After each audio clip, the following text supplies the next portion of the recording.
PDF send कर दूंगा, ठीक है? तो आप बिल्कुल टेंशन ना लें, जैसे हर बार भेजा जाता है वैसे आपको एंड में पीडीएफ सेंड कर दिया जाएगा। चलिए गाइस, तो let's start with the beautiful chapter. हमारा एक प्यारा सा बहुत ही अच्छा चैप्टर है और उसका नाम है thermodynamics. In terms of boards देखें तो यहाँ से एक डेरिवेशन आने के भी चांसेस है, थियरी क्वेश्चंस बनने के भी चांसेस है और न्यूमेरिकल के भी चांसेस बनते हैं। तो तीन ऑप्शंस है, बट मुझे पर्सनली ऐसा लग रहा है कि इस चैप्टर में से एक छोटा क्वेश्चन जरूर आएगा, एक छोटा सा न्यूमेरिकल सीईटी में आएगा फॉर श्योर। वो मैं भी आपको बताऊंगा एंड में किस पे आने वाला है, और बोर्ड्स के पॉइंट ऑफ व्यू से भी मैं कौन सा क्वेश्चन बन सकता है वो मैं बताऊंगा, ठीक है? एक्चुअल में हुआ क्या है, इस चैप्टर के लिए अगर हम लोग देखें तो हमारे पास में पास्ट ईयर पेपर्स में से ज्यादा कुछ मिलेगा नहीं इस चैप्टर के लिए, क्योंकि ये रिसेंटली ऐड किया है उन्होंने, ठीक है ना? पहले और जब ऐड किया है उसके बाद लास्ट ईयर एग्जाम्स हुए नहीं है, इस साल होंगे एग्जाम्स, तो हमें थोड़ा आइडिया लगेगा कि इसमें से किस टाइप के क्वेश्चंस पूछे जाते हैं, ठीक है? तो थर्मोडायनामिक्स चैप्टर की हम बात करेंगे। सबसे पहले एक बेसिक सी डेफिनेशन जो आती है हमारे, वो है थर्मोडायनामिक्स की डेफिनेशन। तो हम लोगों ने सिंपली पढ़ा भी है कि थर्मोडायनामिक का मतलब होता है कि वो फिजिक्स की ब्रांच जिसमें हम डील करते हैं किसके साथ में, एनर्जी के साथ में, स्पेशली हीट एनर्जी के साथ में, और एनर्जी हमारे conversion, energy one form of energy another form of energy में कन्वर्ट हो रही है, हीट वर्क में कन्वर्ट हो रहा है। तो ये जो बेसिकली इन शॉर्ट अगर हम सिंपल टर्म में बोले तो हीट और हीट इंटरेक्शन के साथ में जिस ब्रांच के में पढ़ते हैं, that branch is known as the thermodynamics. Clear है? और इसकी स्टार्टिंग जो होती है ना, इसकी थर्मोडायनामिक्स की जो स्टार्टिंग होती है वो किसके साथ में होती है? थर्मल इक्विलिब्रियम के साथ में। इसकी स्टार्टिंग जो है वो है हमारे थर्मल इक्विलिब्रियम के साथ। तो थर्मल इक्विलिब्रियम का मतलब हम लोगों को यहाँ पर ऑलरेडी पता है कि कोई भी बॉडी जो थर्मली इक्विलिब्रियम में है, तो थर्मल इक्विलिब्रियम से सिंपल सा हमारे दिमाग में एक चीज क्लिक होता है, और वो है कि टेम्परेचर इक्वल होना, है ना? थर्मल इक्विलिब्रियम से हमारे दिमाग में एक ही पॉइंट जो आता है हमारे दिमाग में, वो है टेम्परेचर का इक्वल होना, दो बॉडी सेम टेम्परेचर पे हो। और जब भी कोई दो बॉडी थर्मली इक्विलिब्रियम कंडीशन में होती है, वो हीट ट्रांसफर नहीं करती है, वो अपनी हीट एक बॉडी से दूसरी बॉडी में ट्रांसफर नहीं करती है। क्लियर है? तो यहाँ पे लिख सकते हैं कि when body are in this no transfer of heat between the bodies. Like A body है और एक बी बॉडी है, अगर वो थर्मली इक्विलिब्रियम में है तो temperature of body A equal to क्या होगा? Temperature of body B. तो बॉडी ए और बी के बीच में कोई हीट ट्रांसफर नहीं हो रहा है ना? वो थर्मली इक्विलिब्रियम कंडीशन में है। क्लियर है ना? तो वो एक दूसरे को हीट ट्रांसफर नहीं करती हैं बॉडी, क्योंकि वो कंप्लीटली इक्विलिब्रियम कंडीशन स्टैब्लिश कर चुकी है, ठीक है ना? डन, समझ में आ गया है? When they are in thermal contact. अब यहीं पर एक और पॉइंट आता है जिसको बोला जाता है zeroth law of heat transfer, है ना? जीरोथ लॉ की बात करेंगे यहाँ पे। अब जीरोथ लॉ का मतलब क्या होता है? लाइक एक बॉडी है ए, दूसरी बॉडी है बी, और तीसरी बॉडी है ये सी, ठीक है? अब यहाँ पर इंटरेस्टिंग देखते हैं, ए और सी आपस में एक दूसरे से कनेक्टेड है, बी और सी भी एक दूसरे से कनेक्टेड है, लेकिन ए और बी के बीच में, ध्यान से समझना बेटा, ए और बी के बीच में हमने क्या कर दिया है? एक एडियाबैटिक वॉल लगा दी है। कौन सी वॉल लगा दी है हमने? एक एडियाबैटिक वॉल लगा दी है। तो एडियाबैटिक वॉल से हो क्या रहा है कि ए की हीट बी में ट्रांसफर नहीं हो सकती है, ना ही बी की हीट ए में ट्रांसफर होती है। तो हो क्या रहा है कि ए जो है, ध्यान समझना, ए अपनी हीट किसको दे रहा है बेटा? सी को दे रहा है। मतलब ए और सी थर्मली इक्विलिब्रियम कंडीशन में है, there is no heat transfer between A and C. अब ए और बी में वो इक्विलिब्रियम कंडीशन आ चुकी है कि ए और सी दोनों, अब मतलब बोल सकते हैं कि अब जब दोनों की हीट इक्वल होगी तो ऑब्वियस बात है कि हीट ट्रांसफर होगा ही नहीं। हीट ट्रांसफर कब होता है? जब एक साइड ज्यादा हीट हो, एक साइड कम हीट हो, राइट? अब ए और सी थर्मल इक्विलिब्रियम कंडीशन में वी कैन से दैट ए का टेम्परेचर और सी का टेम्परेचर इक्वल हो गया है। सिमिलरली बॉडी बी और सी में भी आपस में हीट ट्रांसफर हो सकता है और ये भी थर्मल इक्विलिब्रियम कंडीशन में आ चुके हैं। तो जब ए सी के इक्वल है, बी सी के इक्वल है, तो by default we can say that A जो है वो थर्मली इक्विलिब्रियम में होगा बी के साथ में भी। ए जो है वो थर्मली इक्विलिब्रियम में होगा किसके साथ? बी के साथ में भी। क्लियर है? और इसी जीरोथ लॉ ऑफ थर्मोडायनामिक्स का, इसी जीरोथ लॉ ऑफ थर्मोडायनामिक्स का यूज किया जाता है एक ब्रांच ऑफ फिजिक्स में जिसको बोला जाता है थर्मोमेट्री। क्या बोला जाता है? थर्मोमेट्री। और थर्मोमेट्री बोला जाता है और उसमें क्या करते हैं हम लोग? For temperature and temperature measurement. तो ये जीरोथ लॉ ऑफ थर्मोडायनेमिक्स कहाँ यूज किया जाता है? टेम्परेचर और टेम्परेचर मेजरमेंट से रिलेटेड जो है इसका यूज होता है। क्लियर है? हमारे समझ में आया यहाँ पे जीरोथ लॉ ऑफ थर्मोडायनेमिक्स? ठीक है। Now come to the next part of the chapter. ये तो हमें समझ में आया बेसिक सा हमारे को कि फर्स्ट होता है जीरोथ लॉ, जिसमें थर्मल इक्विलिब्रियम के बारे में बात किया गया है। थर्मल इक्विलिब्रियम का मतलब when the two bodies are in contact which is thermally contact है एक दूसरे के साथ में और उनके बीच में हीट, वो एक दूसरे से इक्विलिब्रियम कंडीशन में है, मतलब अब एक दूसरे के बीच में कोई हीट ट्रांसफर नहीं हो रहा है, दोनों का टेम्परेचर इक्वल हो, तो उस स्टेट को हम बोलते हैं थर्मल इक्विलिब्रियम कंडीशन। नेक्स्ट जो है हमारा वो पार्ट है तीन एक बड़े इंपॉर्टेंट जो बोल सकते हैं हम लोग पैरामीटर से, एक है हीट, एक है इंटरनल एनर्जी और तीसरा है वर्क। हम इनको वन बाय वन अब डिस्कस करने वाले हैं। तो सबसे पहले मैं बात करूंगा किसके बारे में? इंटरनल एनर्जी के बारे में। इंटरनल एनर्जी को मैं किससे डिनोट करने वाला हूं दोस्तों? यू से डिनोट करने वाला हूं। ठीक है, इंटरनल एनर्जी को किससे डिनोट करने वाला हूं दोस्तों? में यू से हम इंटरनल एनर्जी को डिनोट कर रहे हैं। और अब आपके मन में एक और क्वेश्चन आएगा, ये इंटरनल एनर्जी क्या होता है? तो ये भी मैं लिखूंगा, इंटरनल एनर्जी जो है वो पॉइंट फंक्शन होता है। क्या होता है इंटरनल एनर्जी? Point function. अब आपके मन में आ रहा होगा सर ये पॉइंट फंक्शन क्या है? पॉइंट फंक्शन का मतलब होता है जो इनिशियल एंड फाइनल पोजीशन पे डिपेंड करे, पाथ के ऊपर बिल्कुल भी डिपेंड ना करे। लाइक प्रॉपर्टीज, टेम्परेचर हो गया, प्रेशर हो गया, वॉल्यूम हो गया, this all are the point function, this all are the point function. इसका मतलब इंटरनल एनर्जी भी प्रॉपर्टी है, इंटरनल एनर्जी भी प्रॉपर्टी है। क्लियर है? एक चीज तो क्लियर कट समझ में आया।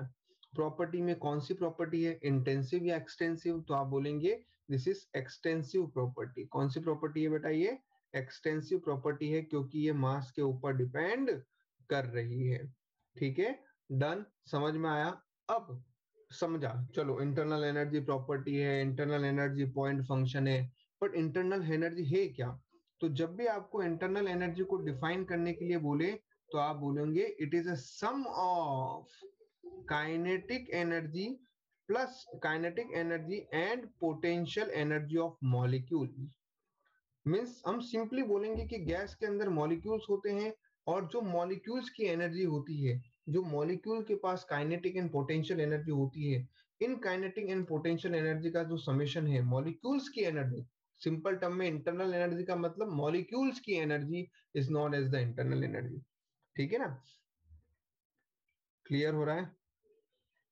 मॉलिक्यूल्स की जो एनर्जी है उसी को इंटरनल एनर्जी बोला जाता है। और जब हम आइडियल गैस की बात करेंगे तो आइडियल गैस के केस में इंटरनल एनर्जी क्या होती है? वहां पर सिर्फ और सिर्फ काइनेटिक एनर्जी होती है ना? आइडियल गैस में सिर्फ और सिर्फ मॉलिक्यूल्स के पास काइनेटिक एनर्जी होती है, आइडियल गैस के मॉलिक्यूल के पास पोटेंशियल एनर्जी 0 होती है। तो can I say that sum of kinetic energy of molecules of gas. Clear हो गया यहाँ पे? तो जो मॉलिक्यूल्स की काइनेटिक एनर्जी है उसी को हम लोग क्या बोलेंगे? इंटरनल एनर्जी बोलने वाले हैं। उसी को हम लोग क्या बोलने वाले हैं? इंटरनल एनर्जी बोलने वाले हैं। तो अगर हम लोग इसको और भी तरह से डिफाइन करें तो इंटरनल एनर्जी आइडियल केस के अंदर एसोसिएट होती है रैंडमनेस के साथ में, मिस अरेंजमेंट के साथ में। जितना ज्यादा सिस्टम के अंदर रैंडमनेस है, डिसऑर्डर्ड मोशन है, उतना ही ज्यादा हम मानेंगे कि उसके पास में एनर्जी है, मॉलिक्यूल्स के पास में उतनी ही ज्यादा काइनेटिक एनर्जी। क्लियर हो गया यहाँ तक? डन, समझ में आया? जब हम बात करते हैं मॉलिक्यूल्स की काइनेटिक एनर्जी के अंदर भी, तो अगर मोनो एटॉमिक गैस है, देखो मैं थियरी पार्ट है इसलिए ज्यादा मैं बोल रहा हूँ और आप उसको सुने अच्छे से और दिमाग में बैठाएं कि काइनेटिक एनर्जी की भी बात करेंगे। अगर मोनो एटॉमिक गैस होगी तो मॉलिक्यूल के पास में सिर्फ ट्रांसलेटरी काइनेटिक एनर्जी होगी। अगर डाई एटॉमिक गैस होगी तो मॉलिक्यूल्स के पास ट्रांसलेटरी भी होगी और रोटेशनल भी होगी।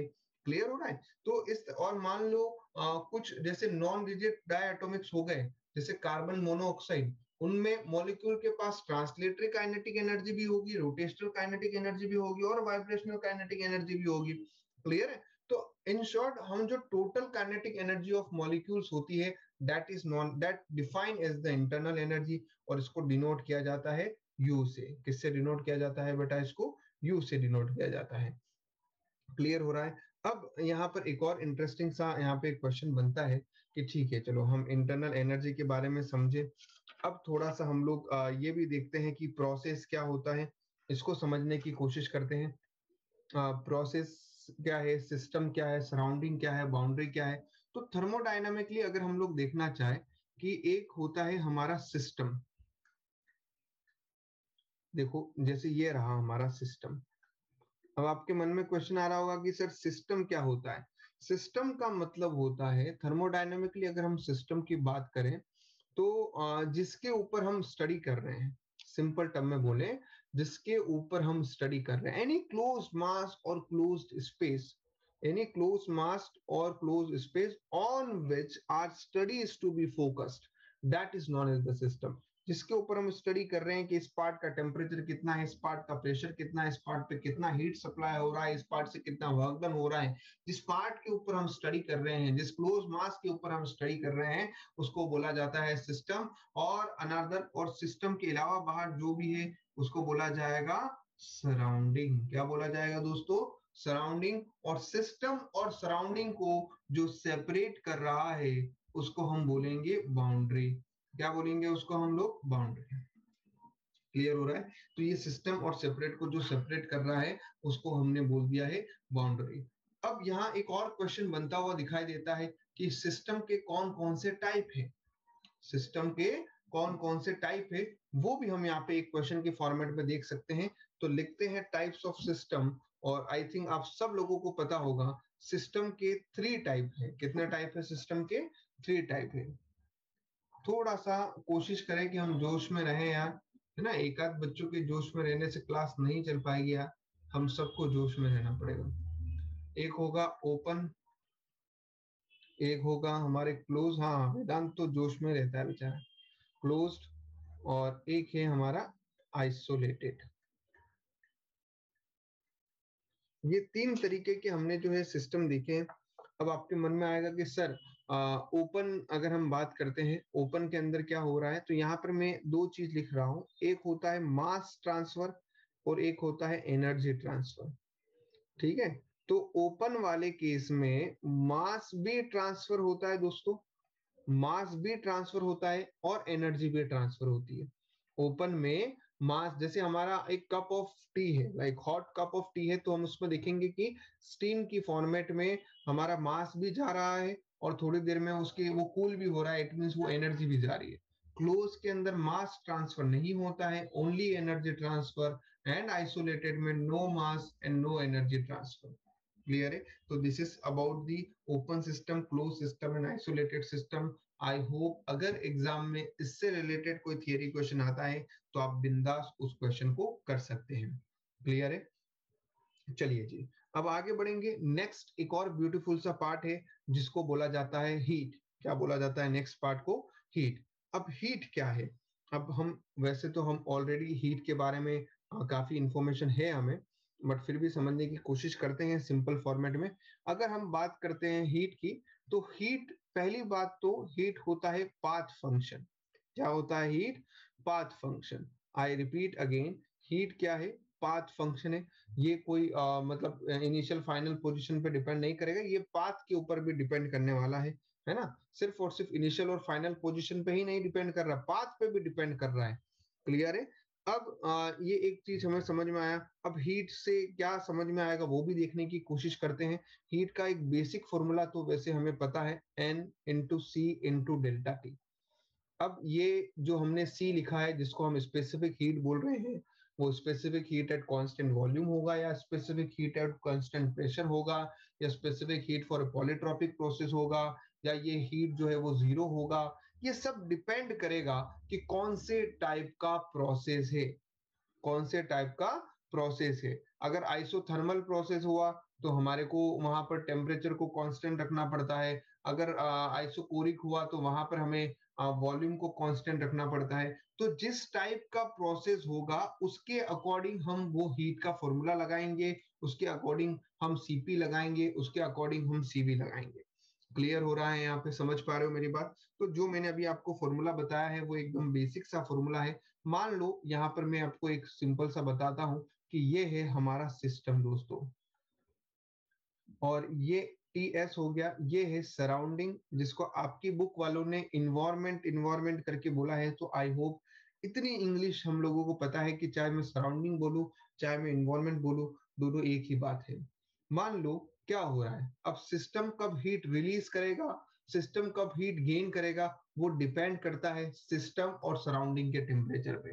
दोस्तों, सिस्टम कब हीट गेन कर रहा है या हीट रिलीज कर रहा है, वो डिपेंड करता है सिस्टम और सराउंडिंग के टेम्परेचर पे। मान लेते हैं सिस्टम का टेम्परेचर जो है इन्वायरमेंट के टेम्परेचर से कम है, तो क्या होगा, हीट फ्लोज इन। ये जो है एनर्जी जो है सिस्टम के अंदर जाती है ना, हीट जो है वो सिस्टम के अंदर जाएगी इनटू द सिस्टम। तो जब इसका मतलब सिस्टम क्या कर रहा है, सिस्टम हीट गेन कर रहा है। दोस्तों, सिस्टम क्या कर रहा है, हीट गेन कर रहा है। तो अगर सिस्टम हीट गेन कर रहा है तो हमें पॉजिटिव लेना चाहिए या नेगेटिव लेना चाहिए? तो जब भी सिस्टम हीट गेन करें तो उस केस में हमें साइन कन्वेक्शन क्या लेना चाहिए, पॉजिटिव लेना चाहिए। जब भी सिस्टम हीट गेन करे उस पर्टिकुलर केस में हमें साइन कन्वेक्शन क्या लेना चाहिए दोस्तों, पॉजिटिव लेना चाहिए। अभी आते हैं नेक्स्ट पार्ट पे। मान लो दोस्तों, आगे बढ़ेंगे। देखिए, ध्यान से समझते जाइएगा, सुनते जाइएगा। अब क्या हो रहा है दोस्तों, अब ये रहा हमारा अगेन सिस्टम है, ठीक है, और दिस इज द सिस्टम का टेम्परेचर टी एस, ये इन्वायरमेंट है टीई। अब इस केस में मान लेते हैं कि सिस्टम का टेम्परेचर इन्वायरमेंट से ज्यादा है। उस केस में क्या होगा, उस केस में हीट बाहर निकलेगी। तो यहां पर क्या हो रहा है, ये जो हीट है इसको बोलेंगे हम energy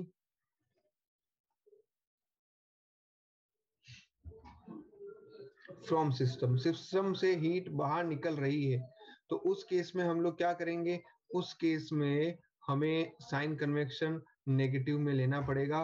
heat release from system, उसको हमें नेगेटिव लेना पड़ेगा। तो आई थिंक आपको ये सीधी सी बात समझ में आ गई है कि सब हीट आएगी कब हीट जाएगी। मान लो तीसरा केस अगर मैं देखूं कि सिस्टम और सराउंडिंग दोनों का ही टेम्परेचर इक्वल हो जाए, तो मुझे लगता है कि ये तो थर्मल इक्विलिब्रियम वाली कंडीशन हो गई है। और थर्मल इक्विलिब्रियम वाली कंडीशन होगी तो हीट ट्रांसफर होगा ही नहीं, बाहर से ना अंदर हीट आएगी ना अंदर से बाहर की तरफ हीट जाने वाली है। नेट हीट ट्रांसफर क्या होने वाला है दोस्तों, जीरो रहने वाला है। आई होप आप लोगों को हीट की इतनी इंफॉर्मेशन समझ में आ गई होगी, और अब आप शायद इनको वर्ड्स में अच्छे से एक्सप्लेन कर सकते हैं, चाहे 2 मार्क्स का है या चाहे 3 मार्क्स का है। ठीक है, नेक्स्ट जो हमारा एजेंडा है, नेक्स्ट जो हमारा पॉइंट आता है, एक और थियरी का पॉइंट आता है, that is change in internal energy. क्या आ रहा है दोस्तों, चेंज इन इंटरनल एनर्जी। देखते हैं और समझने की पूरी कोशिश करेंगे कि क्या है चेंज इन इंटरनल एनर्जी वाला पार्ट।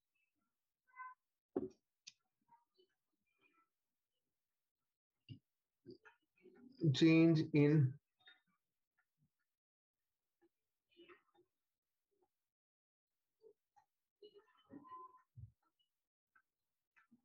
इंटरनल एनर्जी,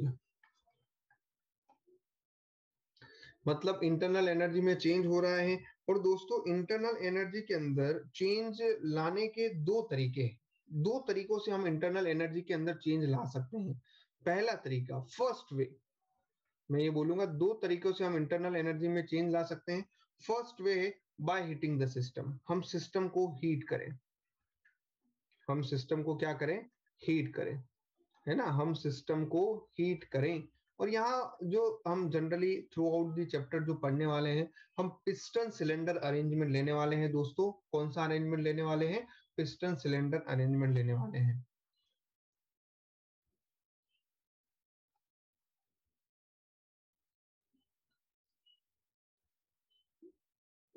ये रहा हमारा सिलेंडर, और उसी के अंदर कोई एक जबरदस्त सा पिस्टन डाल देते हैं। ये रहा है पिस्टन, ठीक है। अब ये सिलेंडर के अंदर पिस्टन है, और दोस्तों ये रही, मान लेते हैं गैस हो गई हमारे इस पिस्टन में गैस, ठीक है। अभी क्या हो रहा है कि जब हम इसको हीट करेंगे, ध्यान से समझना मेरी बात को, जब हम इसको हीट करेंगे, जब आप इसको हीट करते हैं, तो दोस्तों क्या होता है, जब आपके हीट करने से इससे क्या चेंजेस आने वाले हैं, ध्यान से समझना। जब हम इसको हीट करते हैं, तो हमने बेसिकली क्या किया है, हीट सप्लाई किया है। हम बेसिकली कर क्या रहे हैं, हम इसमें हीट सप्लाई कर रहे हैं। हीट सप्लाई करेंगे तो आपको नहीं लगता है कि जब आप हीट सप्लाई करेंगे, उससे मॉलिक्यूलर मोशन बढ़ने वाला है ना। मतलब इसका सिंपल सा मतलब है कि हीटिंग द सिस्टम, मतलब हमने बर्नर से हीट दिया है, इसका मतलब इन्वायरमेंट सराउंडिंग का टेम्परेचर सिस्टम से ज्यादा था। इसकी वजह से क्या हुआ, हीट जो है flow into the system, system के अंदर हीट गई है। सिस्टम के अंदर हीट जाने से, सिस्टम के अंदर हीट जाने से क्या हुआ है बताओ।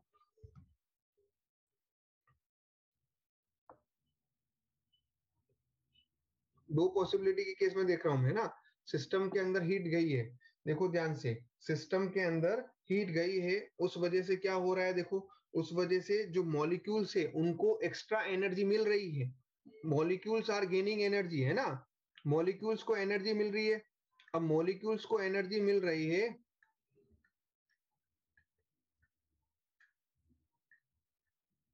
मॉलिक्यूल्स को एनर्जी मिल रही है, सिंपल सी बात है। अब मॉलिक्यूल्स को एनर्जी मिल रही है, तो उनका टेम्परेचर जो है वो इंक्रीज हो रहा है, और टेम्परेचर इंक्रीज हो रहा है तो क्लियर कट बात है कि हम लोग बोल सकते हैं कि इंटरनल एनर्जी जो है वो इंक्रीज हो रही है,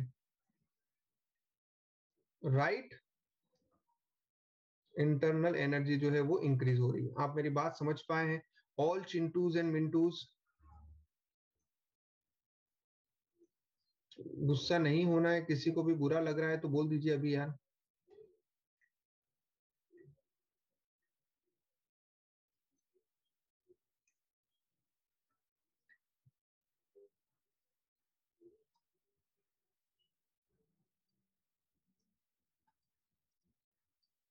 इंटरनल एनर्जी इंक्रीजेस, दोस्तों यहीं पर एक और मैं आपको बताऊं, इसी के अंदर हम लोग एक और तरीका और देख सकते हैं। मान लो ये तो हीटिंग हो रहा है, एक हो रहा है हमारे पास में, मान लो सिस्टम कूल हो रहा है। एक तो हीटिंग वाला सिस्टम है, इसमें भी हमने देखा कि दो केस थे। एक तो हमारा इंटरनल ये सराउंडिंग टेम्परेचर ज्यादा था, दूसरा इसी के अंदर अगर हम लोग देखें, मान लेते हैं कि ये रहा हमारा सराउंडिंग या एनवायरमेंट का टेम्परेचर, ये है सिस्टम का टेम्परेचर। मान लो सिस्टम का टेम्परेचर ज्यादा है, अब सिस्टम का टेम्परेचर ज्यादा होगा तो क्या होगा, Q flow out from system, system से बाहर निकलेगी। सिस्टम से बाहर निकलेगी तो मॉलिक्यूल्स की एनर्जी डिक्रीज होगी, सिंपल सी बात यार, है ना। मॉलिक्यूल की एनर्जी डिक्रीज होगी, अब वो एनर्जी आई कहां से, मॉलिक्यूल की एनर्जी जो है वो डिक्रीज होगी। अगर मॉलिक्यूल की एनर्जी डिक्रीज होगी, सिंपल सी बात है, टेम्परेचर डिक्रीज होगा,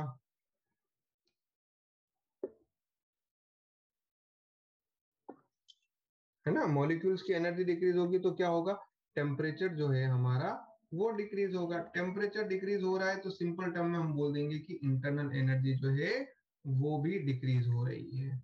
आप सब लोगों को ये क्लियर कट समझ में आ गया है, इंटरनल एनर्जी भी डिक्रीज हो रही है। आई होप यहाँ तक बात समझ में आ गई है, ये क्लियर हो गया। तो फर्स्ट वे तो हमने देखा कि या तो हम सिस्टम को हीट करें या फिर हम सिस्टम को कूल करें, है ना, हीटिंग। और दूसरा ये जो पार्ट था, ये जो हमने सेगमेंट को समझा है वो क्या था, कूलिंग। सिस्टम को हमने कूल कर दिया है, कूलिंग ऑफ द सिस्टम।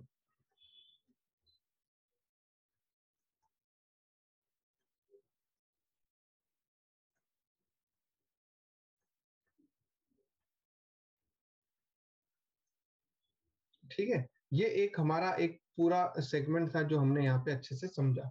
एक फर्स्ट वे तो हमने देखा है। अब सेकेंड वे क्या हो रहा है? सेकेंड वे हो रहा है कि वर्क डन करने का, इंटरनल एनर्जी में चेंज करने के लिए मैंने दो तरीके देखे। एक में हमने क्या किया, एक तरीका ये था कि हमने उसको हीट किया या कूल किया है। अब दूसरा वे क्या है उसको समझने की कोशिश करते हैं, देखते देखते हैं सेकेंड वे से क्या होता है।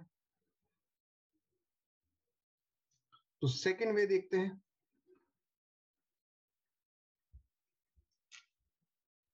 पिस्टन को मूव कराना, बहुत बढ़िया, अरोरा जी फॉर्म में है और उन्होंने बिल्कुल सही बताया है कि movement of the piston. Guys, piston का मूवमेंट क्या इंडिकेट कर रहा है? पिस्टन का मूवमेंट इंडिकेट कर रहा है वर्क डन। पिस्टन का मूवमेंट क्या इंडिकेट कर रहा है? Work done,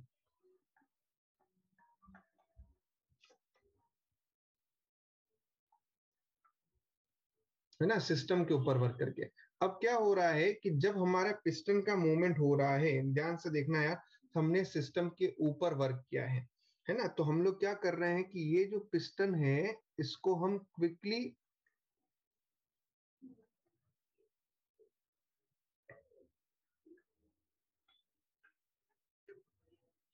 pushed inside the cylinder, हम सिलेंडर की तरफ, अंदर की तरफ उसको पुश कर रहे हैं।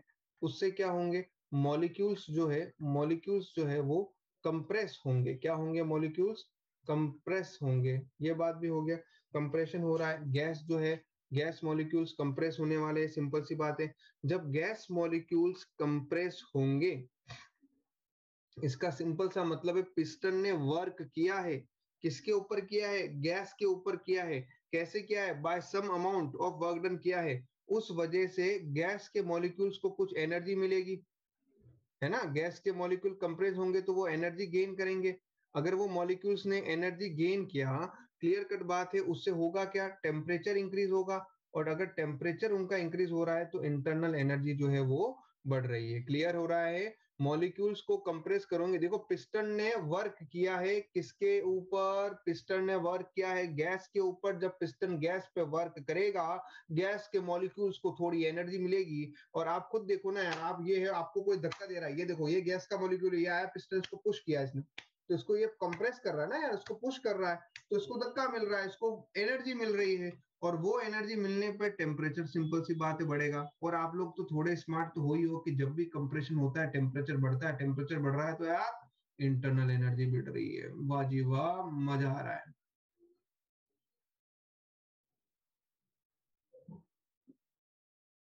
ठीक है, अब यहां तक तो क्लियर कट हो गया है। मान लो दूसरा सिस्टम, दूसरा देखते हैं, दूसरी बात देखते हैं को इसी के अंदर, ये सेकंड वे में वर्क वाली जो अप्रोच थी उसी में देखते हैं। व्हेन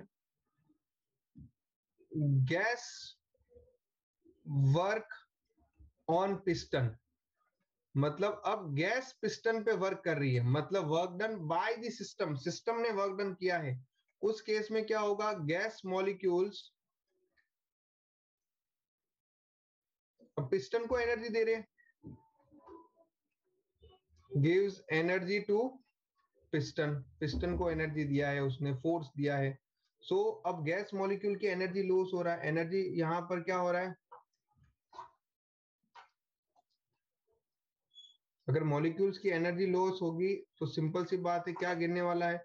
टेम्परेचर डिक्रीज होगा। और अगर टेम्परेचर डिक्रीज होगा तो इंटरनल एनर्जी भी डिक्रीज होगी। तो आई थिंक ये थियरी वाला पार्ट कवर हो गया है। अगर ये 2 मार्क्स 3 मार्क्स कितने में भी आए तो आप कर सकते हो।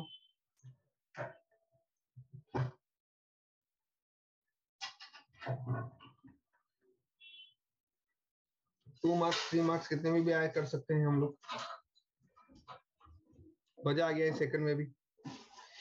ठीक है, तो दिस इज द मेन जो हमने पार्ट अभी समझा इसको अच्छे से। अब नेक्स्ट जो हमारा पार्ट है वो है थर्मोडायनामिक्स फर्स्ट लॉ, वो भी समझने की कोशिश करते हैं, है ना। और इसी बीच में मैं आपको वर्क डन का भी बता देता हूँ कि वर्क डन क्या है, वर्क क्या है, उसको भी हम लोग देख लेते हैं। कब हमें वर्क को पॉजिटिव बोलना है और कब हमें वर्क को नेगेटिव बोलना है। और फिर मैं आपको एक एंड में टेबल भी बना के दूंगा एक, जिसमें सारे फॉर्मूले एक साथ रहेंगे। तो एक और हम लोग यहीं पे मैं एक फॉर्मूला और लिखना चाहूंगा। इंटरनल एनर्जी का हमेशा एक फॉर्मूला होता है, है ना। चेंज इन इंटरनल एनर्जी का मैं फॉर्मूला लिखना चाहूंगा और वो फॉर्मूला ये है, चेंज इन इंटरनल एनर्जी, और हमने वो केटीजी में भी यूज किया था। ये फॉर्मूला हमेशा याद रखिए कि delta U equal to N into C V, specific heat at constant volume into delta T. ये फॉर्मूला आपको याद रखना है, चेंज इन टेम्परेचर। ये है हमारा चेंज इन इंटरनल एनर्जी का फॉर्मूला। अगर डेल्टा टी पॉजिटिव है, सिंपल सी बात है यार, अगर टेम्परेचर इंक्रीज हो रहा है तो डेल्टा यू भी पॉजिटिव रहेगा, इसका मतलब इंटरनल एनर्जी भी इंक्रीज हो रहा है। अगर डेल्टा टी नेगेटिव है मतलब टेम्परेचर डिक्रीज, इंटरनल एनर्जी भी डिक्रीज होगी। क्लियर सी बात है कि सबको समझा है। नाउ नेक्स्ट सेगमेंट देखेंगे, वर्क। वर्क क्या है ना, वर्क को समझते हैं। एक छोटा सा फॉर्मूला भी डिराइव करने की कोशिश करते हैं हम लोग कि कब वर्क हमारा पॉजिटिव है, कब वर्क हमारा नेगेटिव है। वर्क, एक चीज आपको याद रखनी है कि पहली बात, वर्क जो है हमारा वो होता है पाथ फंक्शन। जैसे हीट पाथ फंक्शन है वैसे वर्क भी पाथ फंक्शन है, ये भी पाथ के ऊपर डिपेंडेंट है। ठीक है, एक चीज तो हमें यहाँ पे समझ में आया। अब यहाँ पर वर्क में हम लोगों को एक चीज देखना है कि कब हमारा वर्क जो है वो पॉजिटिव वर्क होता है और कब हम नेगेटिव वर्क बोलते हैं। तो हमेशा याद रखें, पॉजिटिव वर्क बोल रहे हैं मतलब यहाँ पर सिस्टम ने वर्क किया होगा, work done by system. System ने वर्क किया है, गैस ने वर्क किया। हमारे यहाँ पे सिस्टम क्या है, गैस है। तो मान लेते हैं कि ये रहा हमारा कोई भी सिलेंडर हो गया और ये रहा हमारा पिस्टन। ठीक है दोस्तों, और इस केस में क्या हो रहा है, देखो ये गैस के मॉलिक्यूल्स होते हैं, है ना। गैस के मॉलिक्यूल्स यहाँ हिट करते हैं, यहाँ पे गैस के मॉलिक्यूल्स क्या कर रहे हैं, हिट कर रहे हैं। और गैस के मॉलिक्यूल्स हिट करने की वजह से उनके मोमेंटम में चेंज आ रहा है। किसके मोमेंटम में चेंज आ रहा है, ध्यान से समझना यार। यहाँ पे एक चीज को समझने की कोशिश करेंगे। वर्क जो है, देखो क्या हो रहा है, जब हम work done by the system की बात कर रहे हैं तो वो जो मॉलिक्यूल्स है वो स्ट्राइक कर रहे हैं, हिट कर रहे हैं किसके ऊपर, पिस्टन के ऊपर, और अपने मोमेंटम को लूज कर रहे हैं, और अपने मोमेंटम को लूज कर रहे हैं। देखो ध्यान से देखना कि ये जो मॉलिक्यूल्स है, ये जो मॉलिक्यूल्स है वो क्या कर रहे हैं, पिस्टन पे हिट करते हैं और अपने मॉलिक्यूल्स में, अपने मोमेंटम में लूज करते हैं। और किसका मोमेंटम बढ़ाते हैं, कंजर्वेशन ऑफ मोमेंटम, पता ही होगा आपको यार। अगर मॉलिक्यूल्स ने अपना मोमेंटम लूज किया है तो किसको मोमेंटम दिया है, पिस्टन को मोमेंटम दिया है, पिस्टन के ऊपर प्रेशर अप्लाई किया है, पिस्टन के ऊपर फोर्स अप्लाई किया है। उस वजह से पिस्टन बाहर की तरफ निकलता है। आप समझ पा रहे हो, उस वजह से एक पिस्टन फाइनाइट डिस्टेंस तक मूव करता है। तो हमारा जब हमने फोर्स, गैस के मॉलिक्यूल्स ने फोर्स लगाया, उस वजह से फाइनाइट डिस्प्लेसमेंट मिला है, तो क्या वर्क डन मिलेगा, डेफिनेटली यहाँ पे वर्क डन मिलेगा। और यहाँ पर वो जो फोर्स के आने का कॉज है वो गैस के मॉलिक्यूल्स ने जो प्रेशर लगाया पिस्टन पे, उसकी वजह से आया है। इसलिए हम प्रेशर इनटू वॉल्यूम करते हैं, वो डेरिवेशन भी हम लोग बताएंगे। बट आई थिंक आपको ये चीज तो समझ में आ गई होगी। ठीक है, तो यहाँ लिख लेते हैं हम लोग, उसको समझ लेते हैं। एक रिजॉइन करेंगे, एक बार के लिए रिजॉइन करेंगे प्लीज फटाफट, भी रहा होगा। तो आगे बढ़ते हैं हम लोग। तो नेक्स्ट पार्ट बिल्कुल सिंपल सा है यार दोस्तों, क्या कुछ नहीं है कि यहाँ पर मैंने जैसा कि बोला है कि वर्क डन है ना, हमारे जो गैस के मॉलिक्यूल्स जो है वो पिस्टन पे हिट कर रहे हैं। तो गैस मॉलिक्यूल्स यहाँ पे लिखेंगे हम लोग कि यहाँ क्या हो रहा है कि gas molecule strike on piston, है ना, वो पिस्टन पे हिट करते हैं और अपना मोमेंटम लूज कर देते हैं। क्या कर देते हैं, अपना मोमेंटम लूज कर देते हैं। अब अपना मोमेंटम लूज करेंगे, है ना, पिस्टन पे हिट कर रहे हैं, अपना मोमेंटम लूज करके, और कौन लूज कर रहे हैं, गैस मॉलिक्यूल्स पिस्टन पे स्ट्राइक करते हैं, अपना मोमेंटम लूज कर रहे हैं और प्रेशर एक्सर्ट कर रहे हैं किसके ऊपर, किसके ऊपर प्रेशर एक्सर्ट कर रहे हैं, प्रेशर एक्सर्ट कर रहे हैं पिस्टन पे। उस वजह से हमारा जो पिस्टन है वो एक सर्टन, बोल सकते हैं ना कि उस वजह से पिस्टन को एक सर्टन मूवमेंट मिलता है। So piston moves by finite distance. ठीक है, देखो मैं आपको ये थियरी जिस वे में बता रहा हूँ आपको उसी तरह से याद रख के आपको उसको वर्ड्स में बना देना है, ठीक है ना, ताकि आप वो 2-4 मार्क्स का क्वेश्चन इजीली हिट कर सकते हैं, आराम से थियरी को वहां पे कवर कर सके। ठीक है, ये आ गया यहाँ पे। तो अब उससे क्या हो रहा है, देखो ये हमारा ये तो समझ में आया कि यहाँ पर इस टाइप के वर्क को हम बोलेंगे पॉजिटिव वर्क। यहाँ पर हमारा क्या हो रहा है कि वॉल्यूम इंक्रीज हो रहा है। क्या हो रहा है बेटा यहाँ पर? So volume of gas increases, इससे हमारा जो वॉल्यूम है वो गैस का इंक्रीज हो रहा है। ठीक है, अब नेक्स्ट है, इसको हम पॉजिटिव वर्क बोलेंगे। अब आ रहा है ये जो वर्क हुआ हमारा पॉजिटिव वर्क हुआ। नेक्स्ट आ रहा है नेगेटिव वर्क। अब नेगेटिव वर्क में क्या हो रहा है दोस्तों? नेगेटिव वर्क में थोड़ा सा ध्यान से समझने वाली बात है।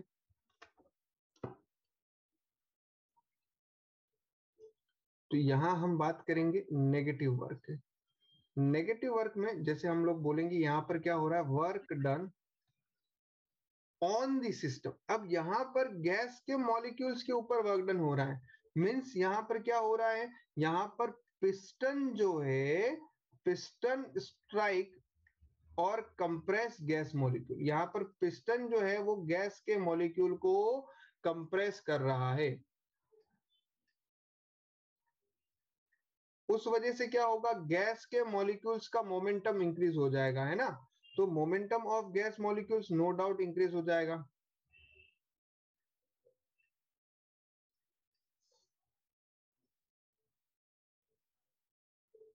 मॉलिक्यूल इंक्रीजेस,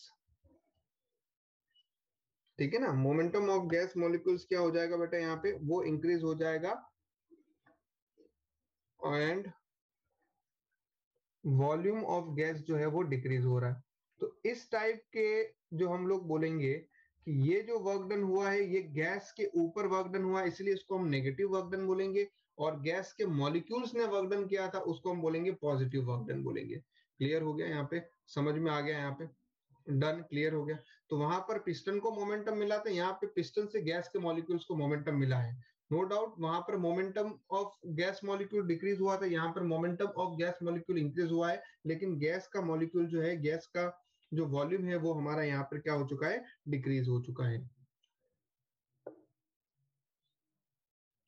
मैथमेटिकली भी अगर आप देखना चाहें तो इस तरह से देख सकते हैं। ये देखिए, मैं आपको अब डिराइव करके भी दिखा देता हूँ। मान लीजिए पहले जो है वो फोर्स किसने लगाया था, अभी देखो ना यहाँ पे। अब यहाँ पर मैं आपको मैथमेटिकली दिखाऊंगा। मान लो पॉजिटिव वर्क में क्या हो रहा है, ये रहा फोर्स। अब ये फोर्स किस वजह से आया है, ये फोर्स आ रहा है, ये आ रहा है ड्यू टू गैस मॉलिक्यूल, ठीक है। और ये फोर्स कितना है, अभी ये देखो फोर्स हो जाएगा प्रेशर की वजह से आएगा, pressure into area. Pressure into area हो रहा है बेटा। ये फोर्स को हम लोग लिख सकते हैं प्रेशर इनटू एरिया। फोर्स को लिख देंगे प्रेशर इनटू एरिया आ गया है। और इस वजह से पिस्टन का जो डिस्प्लेसमेंट है वो कितना हुआ, स्मॉल डिस्प्लेसमेंट डीएक्स हुआ है। तो पॉजिटिव वर्क में आप देख रहे होंगे कि ये जो डिस्प्लेसमेंट है पॉजिटिव वर्क में क्या हो रहा है, पॉजिटिव वर्क में जो गैस ने फोर्स लगाया वो और ये जो डिस्प्लेसमेंट है डीएक्स दोनों सेम डायरेक्शन में थे, इसीलिए वो वर्क डन हमारा पॉजिटिव रहता है। क्लियर है? एफ डीएक्स आ गया है। यहाँ पर इसको लिखा हमने ए इंटू डीएक्स किया हमने, तो ये हमें small work done D W जो मिला है,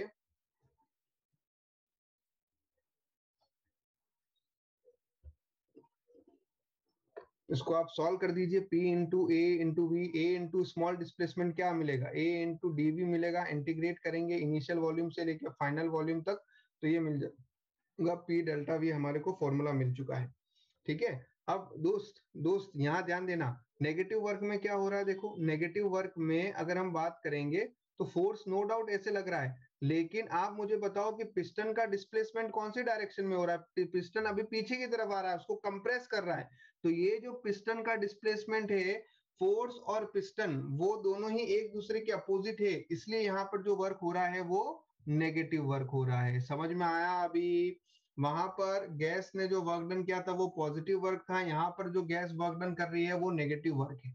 वहां पर जो गैस ने वर्क डन किया था ये पॉजिटिव वर्क था, यहाँ पर जो गैस ने वर्क डन किया वो नेगेटिव वर्क है। क्योंकि क्योंकि पिस्टन पे जो गैस की वजह से, प्रेशर की वजह से फोर्स लग रहा है और डिस्प्लेसमेंट ऑफ पिस्टन, यहाँ पर दोनों सेम डायरेक्शन पे थे इसलिए work done due to gas positive था। यहाँ पर वर्क डन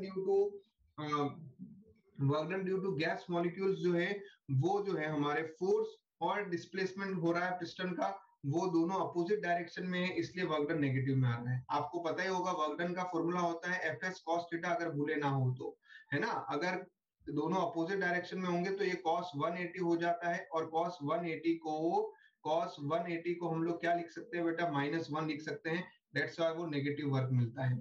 ठीक है, तो फोर्स और डिस्प्लेसमेंट जब अपोजिट डायरेक्शन में होते हैं तो नेगेटिव वर्क मिलता है, फोर्स और डिस्प्लेसमेंट जब सेम डायरेक्शन में होते हैं तो पॉजिटिव वर्क मिलता है।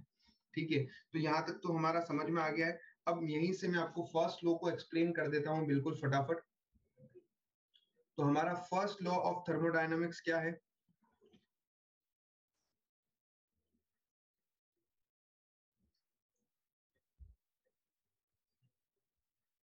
फर्स्ट लॉ ऑफ थर्मोडायनामिक्स क्या होता है कि क्यू जो है, हमने हीट सप्लाई किया है सिस्टम को, है ना। जब हम सिस्टम को हीट सप्लाई करेंगे तो उससे होगा क्या, अंदर के मॉलिक्यूल से उनको एनर्जी मिलेगी तो उनका इंटरनल टेम्परेचर बढ़ेगा और उनका इंटरनल एनर्जी बढ़ जाएगा। इंटरनल एनर्जी बढ़ने के बाद में वो हाई एनर्जी वाले मॉलिक्यूल पिस्टन पे जाके स्ट्राइक करेंगे और पिस्टन को मूव कराएंगे एक फाइनाइट डिस्टेंस पे, उसकी वजह से हमें वर्क भी मिलेगा। ठीक है, तो डेट क्यू इक्वल टू क्या होगा, delta U plus work done. Q का मतलब हो रहा है heat absorb by the system,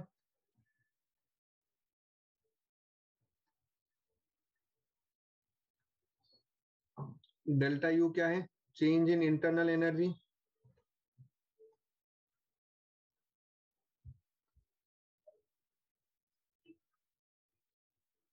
और डब्ल्यू क्या है, work done by the system. अब मैंने आपको सब बता दिया है, साइन कन्वेक्शन भी मैंने आपको ऑलरेडी बता दिए हैं।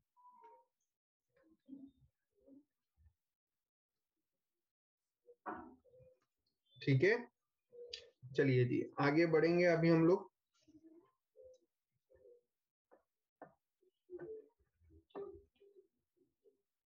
ठीक है, तो इसके दो तीन डिफरेंट डिफरेंट केस है, वो तीनों डिफरेंट डिफरेंट केस आप अपने हिसाब से खुद से कर लेना। तो बड़ा ही थियोरेटिकल पार्ट है, कोई ज्यादा दिक्कत की बात आने वाली नहीं है ना, बिल्कुल थियरी सा पार्ट है, वो आप पढ़ लेना तो आपको ऑटोमेटिकली समझ में आ जाएगा। दो तीन एग्जांपल भी दिए हुए हैं उसके। अब नेक्स्ट जो है हमारा थर्मोडायनामिक्स वेरिएबल, आपको पता होगा थर्मोडायनामिक स्टेट वेरिएबल जिसको बोला जाता है, मतलब properties.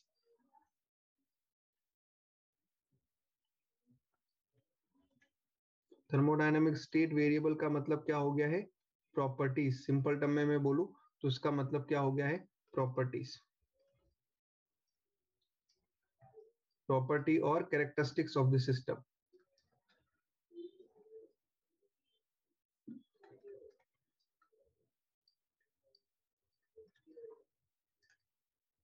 if any property change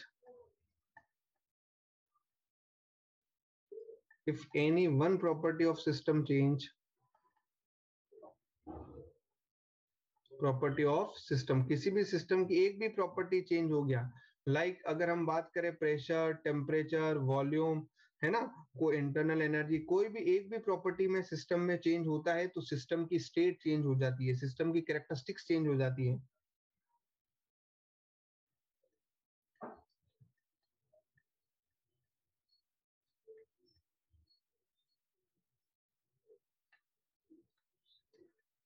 state of system change हो जाता है, और which is known as the, इसी को हम लोग क्या बोलते हैं, इसी को हम लोग प्रोसेस बोलते हैं, इसी को हम लोग क्या बोलते हैं दोस्त, प्रोसेस। इसी को हम लोग प्रोसेस बोलते हैं। अब दो तरह की प्रॉपर्टी है, वो भी आप लोगों को पता होगा, इंटेंसिव प्रॉपर्टी और एक्सटेंसिव प्रॉपर्टी। तो मैं यहाँ पे ज्यादा डिटेल में बात करने की जरूरत नहीं, और आई थिंक आपको एग्जांपल्स भी पता है ना। हाँ, तो ये एक गेम में आपने ऑलरेडी पढ़ा हुआ है काफी डिटेल में। अब हम बात करते हैं थर्मोडायनामिक्स इक्विलिब्रियम की, तो ये भी एक थियरी का टॉपिक है, वो भी आपको आता होगा वैसे तो। थर्मोडायनामिक इक्विलिब्रियम के अंदर, जब भी हम थर्मोडायनामिक इक्विलिब्रियम की बात करें तो आपको दो तीन चीजें याद रखनी है। फर्स्ट, थर्मोडायनामिक इक्विलिब्रियम मतलब थर्मल इक्विलिब्रियम। थर्मल इक्विलिब्रियम का मतलब क्या होता है, टेम्परेचर सेम होना, टेम्परेचर इक्वल होना। जो भी दो बॉडी है वो थर्मल इक्विलिब्रियम तभी बोलेंगे जब उन दोनों का टेम्परेचर सेम है। दूसरा है केमिकल इक्विलिब्रियम। दूसरा क्या है? Chemical equilibrium. केमिकल इक्विलिब्रियम का मतलब क्या हो रहा है? कोई भी रिएक्शन नहीं हो रही है, मतलब ऐसी स्टेट आ चुकी है कि कोई रिएक्शन नहीं हो रही, ना सराउंडिंग के साथ रिएक्शन हो रही है, ना अंदर कोई रिएक्शन चल रही है, no reaction take place, chemically complete equilibrium condition में है। ठीक है। थर्ड कंडीशन है मैकेनिकल इक्विलिब्रियम। मैकेनिकल इक्विलिब्रियम का मतलब हो रहा है कि कोई भी फोर्स नहीं लग रहा है ना। मैकेनिकल इक्विलिब्रियम का सिंपल सा मतलब हो रहा है नो एक्सटर्नल फोर्स जो है, नेट एक्सटर्नल फोर्स जो है वो जीरो है। नेट एक्सटर्नल फोर्स जो है वो जीरो है। ठीक है। और आप लोगों के तो तीन ही बोले हैं, जनरली चार होते हैं। एक और होता है फेज इक्विलिब्रियम, जिसमें कोई फेज चेंज नहीं होता है। तो आप लोगों की बुक वालों ने अभी सिर्फ तीन बोला है कि भाई thermal equilibrium, chemical equilibrium, mechanical equilibrium, ये कंडीशन हो तो उसको हम लोग क्या बोलेंगे? वो थर्मोडायनामिकली इक्विलिब्रियम कंडीशन में है। ठीक है। अब यहाँ तक तो हमने एकदम अच्छे से इसको समझ लिया है। ठीक है। अब नेक्स्ट जो हमारा पार्ट आता है वो है थोड़ा सा इंपॉर्टेंट पार्ट, जिसको हम लोग बोलेंगे थर्मोडायनामिक प्रोसेस। क्यों, क्या हो गया? ये तुम्हारे बोर्ड्स में हटा दिया है क्या?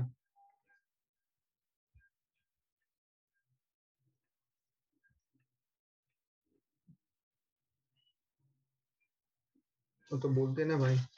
अभी और क्या क्या ये हटा दिया? थर्मोडायनामिक प्रोसेस भी हटा दिया है क्या? थर्मोडायनामिक प्रोसेस थोड़ा ना हटाया, आइसोथर्मल एडियाबेटिक ये थोड़ा ना हटाया है।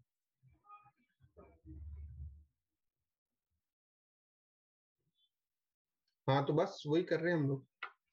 अब नेक्स्ट आता है हमारा थर्मोडायनामिक प्रोसेस। थर्मोडायनामिक प्रोसेस की हम बात कर रहे हैं दोस्तों। थर्मोडायनामिक प्रोसेस के अंदर जनरली दो तरीके की प्रोसेस है ना। और वो हम लोग देख लेते हैं कि थर्मोडायनामिक प्रोसेस में एक सबसे पहला आता है रिवर्सिबल और इरिवर्सिबल।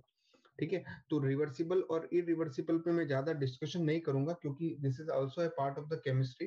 तो रिवर्सिबल प्रोसेस का मतलब क्या होता है? जो जिसमें देखो क्या हो रहा है कि जो फॉरवर्ड डायरेक्शन में जो पाथ वो ट्रेस कर रही है, एग्जैक्टली जब वो बैकवर्ड डायरेक्शन में आती है तो वो सेम पाथ ट्रेस करती है और कोई एनर्जी में लॉस नहीं होता है। Are you getting my point? है ना। जो पाथ उसने फॉरवर्ड डायरेक्शन में ट्रेस किया है, जो पाथ उसने फॉरवर्ड डायरेक्शन में लिया है, सेम पाथ से वो बैकवर्ड डायरेक्शन में आएगी विदाउट एनी एनर्जी लॉस। इसी को बोला जाता है रिवर्सिबल। और अगर एनर्जी में लॉस भी हो रहा है, अगर वो डिफरेंट पाथ, इनिशियल और फाइनल पोजीशन के बीच में डिफरेंट पाथ से वापस से आ रही है, तो भी उसको हम इरिवर्सिबल बोलेंगे।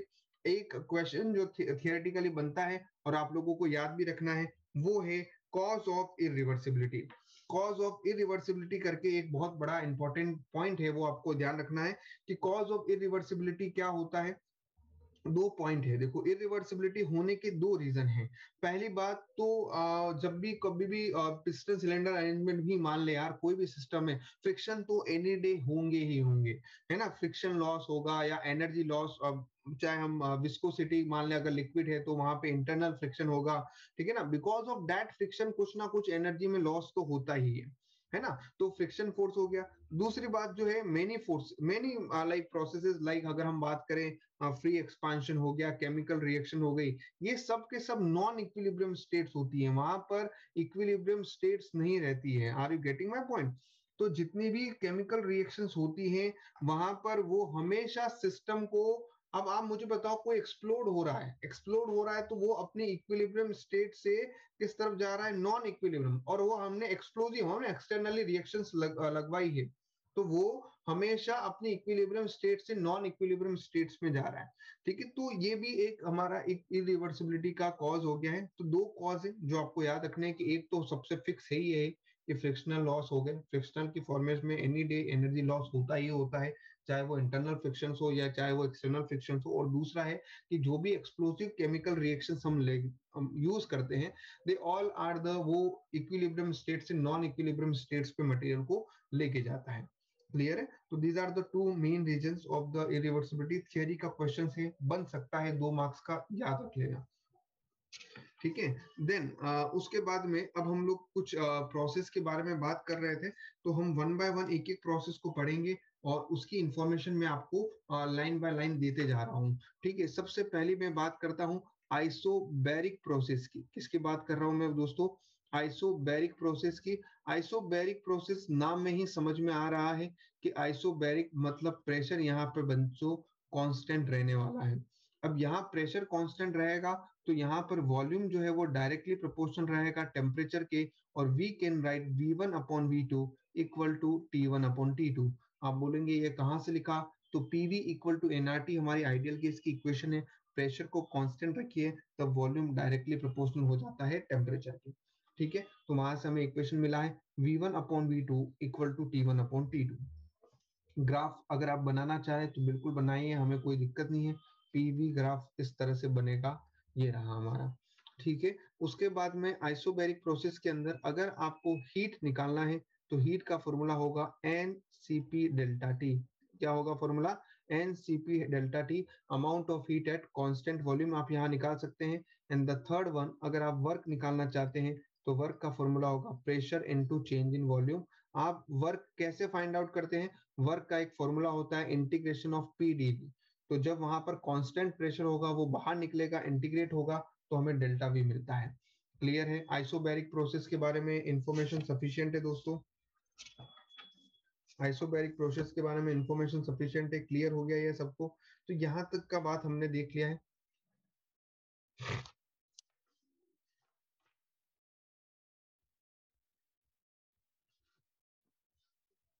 अब उसके बाद में मैं आपको बताऊंगा एक और जो है हमारा आइसोकोरिक प्रोसेस।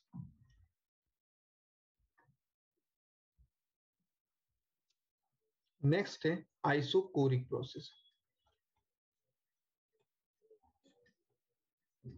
आइसोकोरिक की बात करेंगे तो यहाँ पर भी दोस्तों हम लोग देखेंगे तो वॉल्यूम कांस्टेंट रह रहा है। अगर वॉल्यूम कांस्टेंट है इसका मतलब क्या हो रहा है कि प्रेशर जो है वो डायरेक्टली प्रोपोर्शनल होगा टेम्परेचर के। हमारी इक्वेशन बनेगी P1/P2 इक्वल टू टेम्परेचर का T1/T2। यहाँ ग्राफ में बनाना चाहूंगा, पीवी ग्राफ बनाऊंगा दोस्तों, तो वो इस तरह से बनेगा। वॉल्यूम हमारा यहाँ पे कांस्टेंट रहने वाला है through out the equation. Clear है? आइसोकोरिक प्रोसेस के अंदर एक जोरदार बात यह होती है कि वॉल्यूम में कोई चेंज नहीं होता है, वॉल्यूम कांस्टेंट रहता है। डेल्टा वी को हम लोग क्या बोलेंगे? जीरो बोलेंगे। अगर डेल्टा वी जीरो है तो जब हम वर्क डन निकालते हैं जिसका फॉर्मूला है इंटीग्रेशन ऑफ PdV, वो हमारा जीरो हो जाएगा क्योंकि चेंज इन वॉल्यूम क्या है? वो जीरो है। ठीक है, और यहीं पर हमें एक और चीज मिल जाती है, वो है हीट के बारे में। और हीट के लिए आप फॉर्मूला लगाएंगे amount of heat at constant volume. Constant volume है तो आप NCP डेल्टा टी वाला फॉर्मूला यूज करते हैं, और यही NCP डेल्टा टी यहाँ पर इंटरनल एनर्जी के भी इक्वल होती है क्योंकि वर्क जीरो है। क्लियर हो गया दोस्तों? कोई दर्द है? कोई दर्द है यहाँ तक? चलिए, तो आइसोकोरिक प्रोसेस भी हमने देख लिया है। नेक्स्ट जो है हमारा बेटा, नेक्स्ट जो है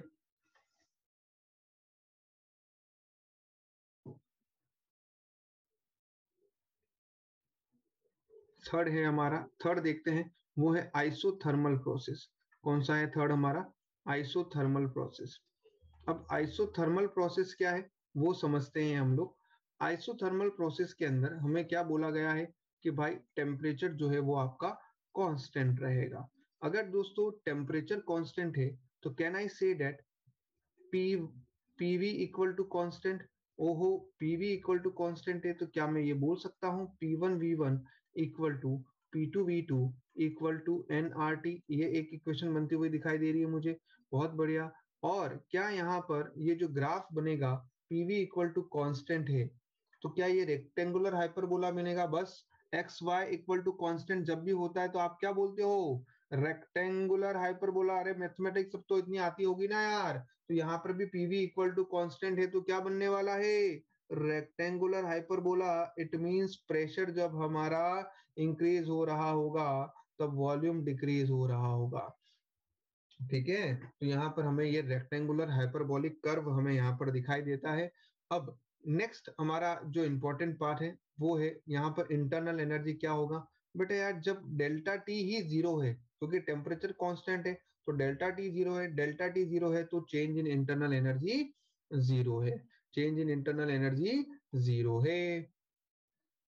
अब नेक्स्ट निकालते हैं हम यहाँ पे, क्या निकालेंगे? अब हम यहाँ पे वर्क फाइंड आउट करेंगे। क्या फाइंड आउट करेंगे? वर्क फाइंड आउट करेंगे। तो वर्क के केस के अंदर अगेन आप वो सिंपल सा फॉर्मूला लगा दीजिए, पीडीवी ऑफ इंटीग्रेशन वाला साइन।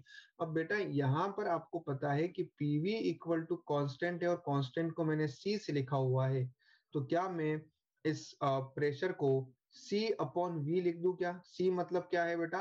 कांस्टेंट है, इंटीग्रेट करते हैं, लिमिट लगाएंगे v1 से लेके v2 तक, कांस्टेंट को बाहर लिया, dv अपॉन v लिया है, इंटीग्रेट किया है v1 से लेके v2 तक। आप सब लोगों को इतना बेसिक सा इंटीग्रेशन का फॉर्मूला आता होगा, 1/x का log x होता है, तो 1/v का इंटीग्रेशन log v होगा, नेचुरल log v हो गया है, लिमिट लगाया तो v2 अपॉन v1 हुआ है। इस c को आप चाहे तो आप nRT लिखिए, आप चाहे तो इसको p1 v1 लिखिए, आप चाहे तो इसको p2 v2 लिखिए, आपकी इच्छा, मैं कुछ नहीं बोल रहा हूं। इक्वल टू सी ये कांस्टेंट है, ठीक है। तो ये हमें वर्क मिल गया है। अब बेटा इंटरनल एनर्जी जीरो है, change in internal energy zero है, तो क्या मैं बोल सकता हूं कि जो हीट का जो फॉर्मूला है Q equal to delta U plus work जो है, अगर डेल्टा U जीरो है तो Q इक्वल टू क्या हो जाएगा? वर्क के इक्वल हो जाएगा। गाइस अदर्स प्लीज रिस्पॉन्ड फटाफट, एनी डाउट?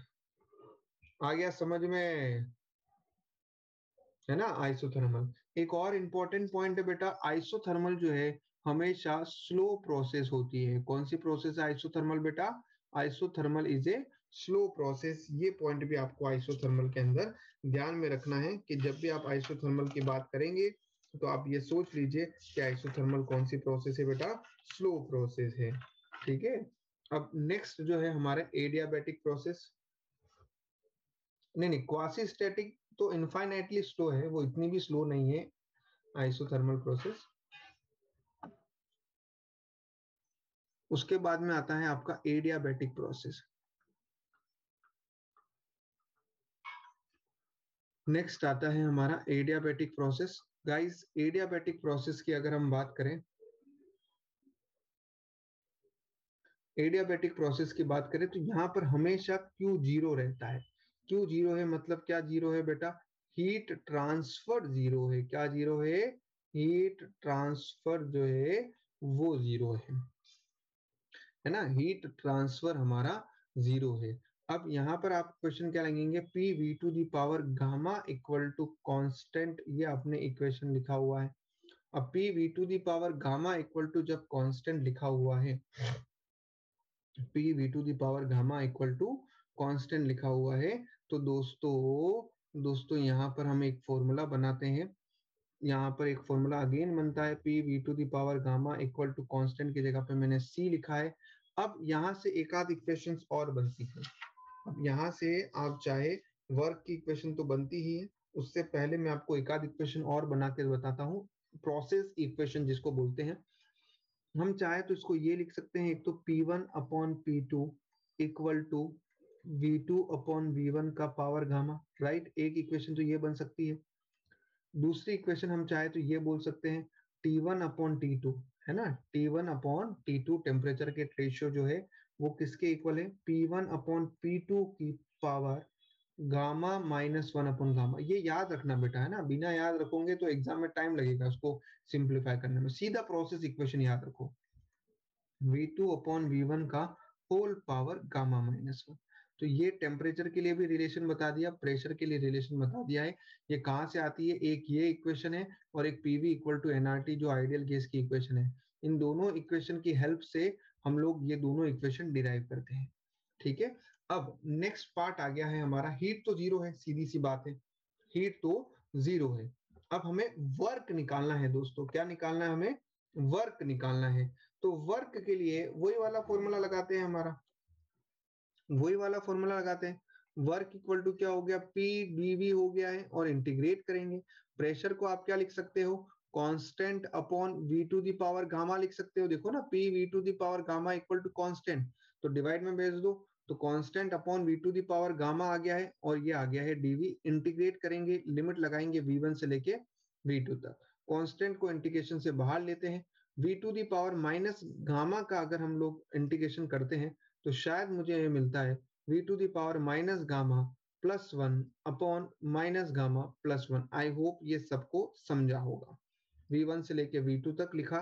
अब यहाँ लिमिट भी लगा दीजिए दोस्तों, तो यहाँ आएगा v to the power minus gamma minus 1, और ये डिवाइड में ले लेते हैं, 1 माइनस गामा आएगा माइनस v1 की पावर गामा माइनस 1। अभी थोड़ा स्मार्टली प्ले कीजिए यहाँ पे। अभी क्या करो, ये जो आपका c दिया हुआ है ना दोस्त, c, तो जब आप v2 से मल्टीप्लाई करते हो, v2 से c को मल्टीप्लाई कर रहे हो, तो आप p2 v2 को p2 v2 the power gamma को फॉर्मेट में लिखो, because you know that c equal to क्या होता है, p2 v2 the power gamma भी होगा और p1 v1 पावर गामा भी होगा। तो जब आप v2 से मल्टीप्लाई करते हो तो p2 v2 the power gamma लिखिए, v2 गामा माइनस 1। जब आप v1 से मल्टीप्लाई करते हो तो p1 v1 की पावर गामा लिखिए, और ये आया v1 to the power gamma minus 1 upon 1 minus gamma. Solve कीजिए, ये आया p2 आया, v2 दी पावर गामा है, इधर v2 the power gamma minus 1 है। जब आप दोनों को मल्टीप्लाई करते हो पावर ऐड होती है, पावर ऐड होगी, आई थिंक ये माइनस गामा प्लस 1 है, थोड़ा लिखने में गड़बड़ हो गया, माइनस गामा प्लस 1 है। तो जब पावर ऐड होगी तो गामा से गामा कैंसिल होगा, ओनली पावर 1 ही बचेगा, तो ये आया v2, इधर आया p1 v1, और ये फॉर्मूला बना 1 माइनस गामा।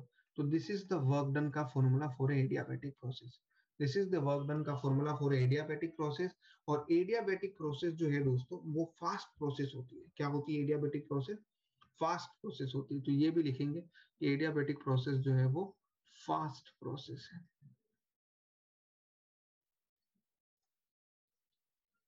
क्लियर हो गया यहाँ तक? कोई डाउट? मजा आ गया सबको? सबको सुन के मजा आ गया है?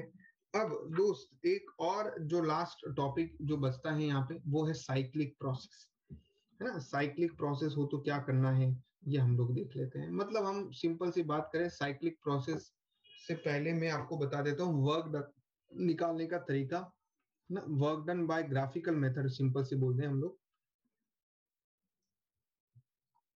ग्राफ के थ्रू अगर हमें वर्क डन निकालना है तो, है ना, सिंपल सी बात है कि जब भी आपको पीवी ग्राफ दिया हुआ हो, कौन सा ग्राफ दिया हो, पीवी ग्राफ दिया हो, याद रखते जाओ, जब भी आपको पीवी ग्राफ दिया हो तो वर्क डन जो है वो क्या होता है, एरिया अंडर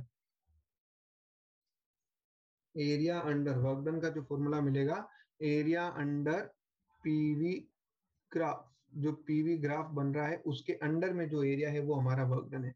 मान लेते हैं कि ये रहा वो कोई ग्राफ मी वाला है, पीवी ग्राफ। तो इस ग्राफ के अंडर में जो एरिया है, मान लो ये वाला एरिया है, देखो इस ग्राफ के अंडर में जो एरिया है, इसी को हम लोग बोलेंगे वर्क डन। हमेशा याद रखें। अब वर्क कब पॉजिटिव रहेगा, वर्क पॉजिटिव रहेगा तो उसको बोलेंगे हम एक्सपांशन, है ना, उसको क्या बोलेंगे हम, एक्सपांशन। एक्सपांशन उस केस में क्या होता है, हमारा वॉल्यूम जो है वो बढ़ता है, वॉल्यूम जो है वो इंक्रीज होता है। ठीक है, उस केस में हमारा वॉल्यूम जो है वो क्या होता है दोस्तों, इंक्रीज होता है। ये एक बात हमारे को अच्छे से ध्यान में रखनी है, ठीक है ना। उस केस में हमारा वॉल्यूम जो है वो इंक्रीज होता है। अगर हमारा वर्क डन नेगेटिव कब लेने का है, वर्क डन नेगेटिव लेना है आपको कंप्रेशन में। किस में लेना है, कंप्रेशन में। उस केस में क्या हो रहा है, जब वॉल्यूम डिक्रीज हो रहा होगा तब आप वर्क डन नेगेटिव में ले लीजिए। ठीक है, ये दोनों पॉइंट आपको अच्छे से याद रखने हैं, ये आपको न्यूमेरिकली हेल्प करेंगे for cyclic process. Cyclic process में क्या हो रहा है ये भी देख लेते हैं।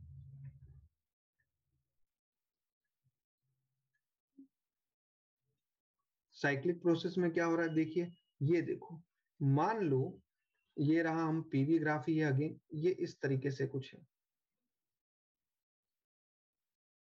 तो आपको एक चीज तो दिख रहा होगा कि देखो मैं यहाँ पर बना रहा हूं थोड़ा सा, ये देखो व्हाइट वाला एरिया जो दिख रहा होगा, A1 B C D E। ए तो एक तो हमें जो ये एरिया मिला, वर्क डन जो मिला हमें, देखो work done due to A B process जो मिला है हमें, है ना, तो वो क्या मिला है हमें, देखो वो मिला है हमें एरिया, और ये आई थिंक पॉजिटिव भी है, A1 B C D, क्योंकि इसमें हमारे जो वर्क डन पॉजिटिव क्यों है, क्योंकि वॉल्यूम बड़ा है, तो ये वाला हमारा पॉजिटिव एरिया है। और work done due to B A जो मिलेगा आपको वो नेगेटिव मिलेगा, वो नेगेटिव मिलेगा, क्योंकि उस केस में वॉल्यूम डिक्रीज हुआ है। वहां पर एरिया क्या है, वो एरिया आया हमारे पास में बी, ये पार्ट टू है, B to A D C B, ये वाला जो एरिया वो नेगेटिव में आया। तो अगर आप वो कॉमन एरिया निकालना चाहे, ये देखो ये वाला एरिया है सेकंड वाला, अगर आप कॉमन एरिया निकालेंगे जो कि है वर्क, अगर हमें निकालना है नेट वर्क निकालना है, तो वो नेट वर्क जो है आप इन दोनों को ऐड करो, तो पॉजिटिव में से नेगेटिव वाला पार्ट पूरा माइनस हो जाएगा। तो वो जो कॉमन एरिया बचा हमारे पास में, जो रिमेनिंग एरिया जो बचा है ना, पॉजिटिव में से नेगेटिव को माइनस करने के बाद जो रिमेनिंग एरिया बचा है, जो क्या है, वो इंक्लोज्ड एरिया, कौन सा एरिया, एरिया A1B2A, ये वाला जो एरिया है ये हमारा नेट एरिया है। और अगर साइकिल क्लॉकवाइज हुआ तो आप पॉजिटिव ले लीजिए, अगर साइकिल एंटी क्लॉकवाइज हुआ तो नेगेटिव ले लीजिए, है ना। यही वर्क मिलने के बाद में दो नोट पॉइंट और ध्यान में रख लो तो काम हमारा इजी हो जाता है, ठीक है। इफ देखो फॉर क्लॉकवाइज साइकिल, यहाँ पे आप लिख दो फॉर क्लॉकवाइज साइकिल, क्लॉकवाइज ये जो वर्क आ रहा है हमारा वो क्या होगा, पॉजिटिव होगा, नेट वर्क जो होगा वो पॉजिटिव होगा। For anti clockwise net work क्या होगा, जैसे यहाँ पे क्लॉकवाइज था तो ये वर्क जो हमें मिला वो क्या मिला, हमें पॉजिटिव वर्क मिलेगा, जो नेट वर्क मिलेगा। एंटी क्लॉकवाइज वर्क क्या होगा हमारा, नेगेटिव होगा। आई होप इतना इंफॉर्मेशन क्लियर है, इतना इंफॉर्मेशन क्लियर है। साइक्लिक प्रोसेस में एक और इंटरेस्टिंग बात क्या है कि यहाँ पर इंटरनल एनर्जी जो है वो जीरो होती है, change in internal energy zero होगी, क्योंकि इनिशियल और फाइनल पोजीशन सेम है। यहाँ पर हमारा जो नेट हीट है वो नेट वर्क के इक्वल होती है ना, नेट हीट जो है वो नेट वर्क के इक्वल होती है, ठीक है। ये एक और इंपॉर्टेंट पॉइंट था जो हमने कवर किया है। अब यहाँ पर दो छोटे छोटे और पॉइंट है वो भी मैं आपको बता देता हूँ। एक होता है क्वासी स्टैटिक प्रोसेस। कौन सी प्रोसेस बेटा, quasi static process. Quasi static का मतलब होता है इनफाइनाइटली स्लो प्रोसेस। क्या होता है क्वासी स्टैटिक का मतलब, इनफाइनाइटली स्लो प्रोसेस, है ना।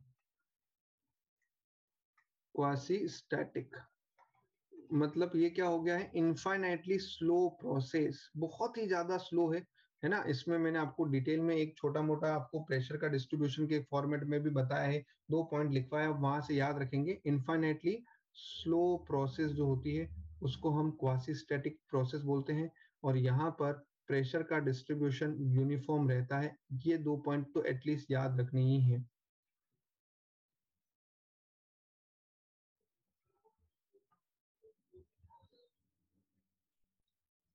बहुत स्लो प्रोसेस है, infinitely slow process are known as the quasistatic process, ठीक है। ये बिल्कुल हम लोग बोल सकते हैं, इसको हम चाहे तो ये भी बोल सकते हैं कि ये रिवर्सिबल भी हो सकती है, रिवर्सिबल एडियाबैटिक प्रोसेस हो सकती है, reversible, sorry, reversible frictionless, reversible process कब बोलेंगे इसको, जब ये क्या हो, ये फ्रिक्शनलेस क्वासिस्टैटिक हो, मतलब एनर्जी में लॉस नहीं होना चाहिए ना। फ्रिक्शनलेस क्वासिस्टैटिक को हम रिवर्सिबल प्रोसेस भी बोल सकते हैं, ठीक है। ये दोनों पॉइंट आपको आई थिंक याद होने चाहिए। और एक लास्ट पॉइंट जो मैं बता रहा हूं वो है फ्री एक्सपांशन। उसके बाद में थर्मोडायनेमिक का सेकंड लॉ भी होता है, लेकिन वो आपके हटा दिया गया है, तो थर्मोडायनेमिक का सेकंड लॉ बोर्ड्स के लिए नहीं पढ़ना है, ठीक है, और ना ही सीईटी के लिए पढ़ना है। फ्री एक्सपांशन, तो फ्री एक्सपांशन में हमने बोला भी था, फ्री एक्सपांशन का मतलब क्या होता है। पहली बात कि ये एक्सपांशन अगेंस्ट वैक्यूम, तीन चार पॉइंट बता रहा हूं फटाफट ध्यान रखेंगे। एक्सपांशन अगेंस्ट वैक्यूम, ठीक है, एक्सपांशन अगेंस्ट वैक्यूम होता है। यहाँ पर हीट ट्रांसफर भी जीरो होता है, यहाँ पे वर्क भी जीरो रहता है, और यहाँ पर चेंज इन टेम्परेचर भी जीरो रहता है। ये चारों पॉइंट हमें याद रखते हैं। तो इसी के साथ हमने इस थर्मोडायनेमिक्स के पूरे सिनोप्सिस को एंटायरली मेरे हिसाब से कवर कर दिया है। Is there any point left, कोई और पॉइंट रह रहा है क्या इसके अंदर, बताइए। कोई भी पॉइंट रह रहा है? आई थिंक बोर्ड्स के हिसाब से तो शायद नहीं रह रहा है, सब कुछ हमने कवर कर लिया है। जितना थियोरी एक्सप्लेन करना चाहिए था मैंने ऑलमोस्ट थियोरी एक्सप्लेन किया है। थोड़ा सा आप रीड करें, और नेक्स्ट जो लेक्चर है हम उसमें न्यूमेरिकल्स प्रैक्टिस करने वाले हैं। तो बिफोर डेट आप सारे न्यूमेरिकल्स और थियोरी जो है, स्पेशली थियोरी पार्ट जो है, वो थोड़ा अच्छे से पढ़ ले, फॉर्मुलेशन अच्छे से याद रख ले। ठीक है, तो मिलते हैं फिर नेक्स्ट लेक्चर में। हाँ बिल्कुल, आज गो थ्रू कर लीजिए। ठीक है, कोई डाउट है इसके अंदर? Any point? एक पॉइंट और आप चाहे तो लिख सकते हैं। एडियाबेटिक और क्वासिस्टेटिक, एडियाबेटिक और आइसोथर्मल में एडियाबेटिक जो है वो ज्यादा स्टीप होता है ना? एडियाबेटिक जो है वो ज्यादा स्टीप होता है, adiabatic is more steeper than isothermal. एक पॉइंट आप याद रखेंगे कि कभी भी आपको ग्राफ दिखे, क्योंकि दोनों में ही इस तरह से कर्व दिखाई देते हैं, तो एडियाबेटिक ग्राफ कौन सा है और आइसोथर्मल ग्राफ कौन सा है, तो आप याद रखेंगे adiabatic curve is more steeper than isothermal curve. ठीक है, डन। ये भी आप याद रखना, more steeper than isothermal curve. इसी के साथ इसका सिनॉप्सिस होता है कंप्लीट, स्टीपर देन आइसोथर्मल।